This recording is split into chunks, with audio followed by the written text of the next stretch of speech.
A piano dealership that has sold nothing but Steinway pianos since 1873, through 2 world wars, the Great Depression, 6 generations of the same family, just found out Steinway is done with them.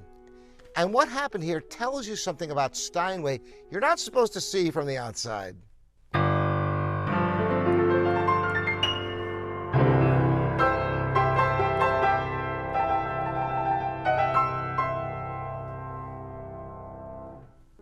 Welcome to Living Pianos. Robert Estrin here.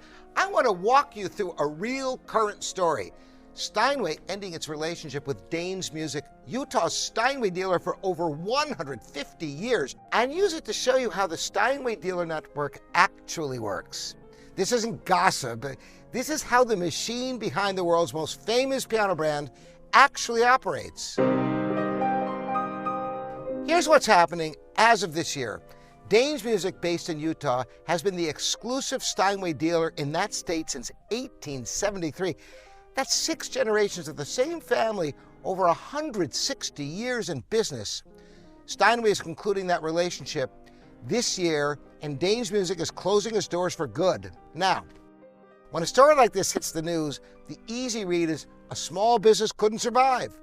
But I've been on the inside of dealer relationships like this for decades.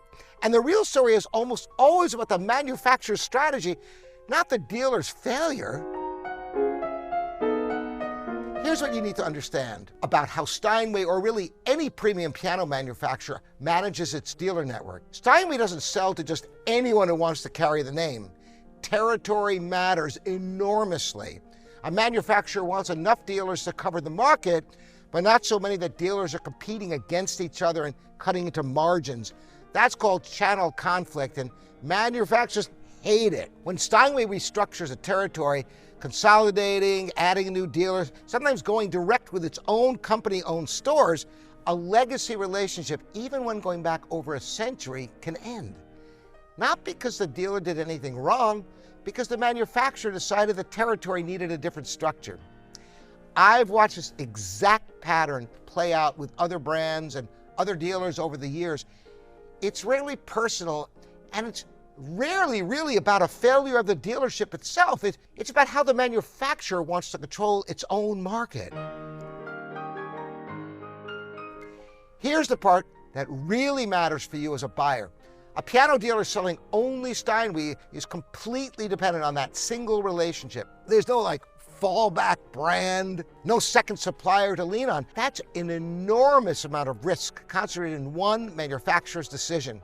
And it means that as a shopper, the dealer's story, like how long they've been Steinway partners, how prestigious that badge looks in the showroom, tells you very little about what will happen to your warranty, your service relationship, or your resale support 5 years from now if that manufacturer decides to restructure. This is actually part of why, in my own business, I've never wanted to be locked into a single brand only. Let me show you what I mean about consistency across a real product line versus betting everything on one manufacturer's continued goodwill.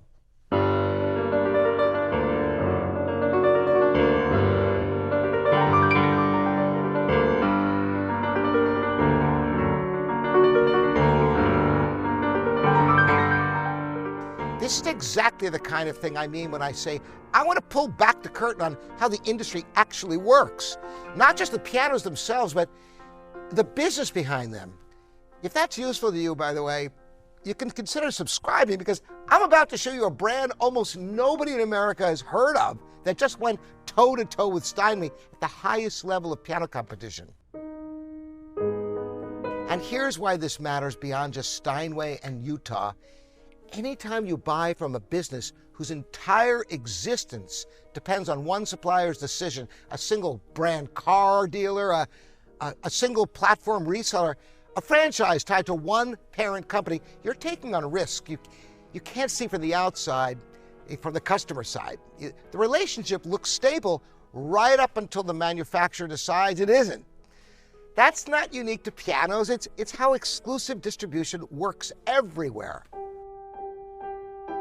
So, if you're piano shopping and a dealer's whole pitch is, we've been the exclusive dealer for X years, that's worth knowing, but it's not a guarantee of anything going forward. Ask what happens to your service and your warranty if that exclusive relationship ever changes.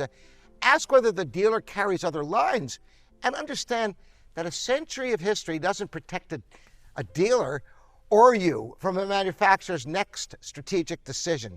I'm going deeper into how this industry really operates in this series, including the piano brand quietly beating Steinway at international competitions right now. Subscribe so you can catch it.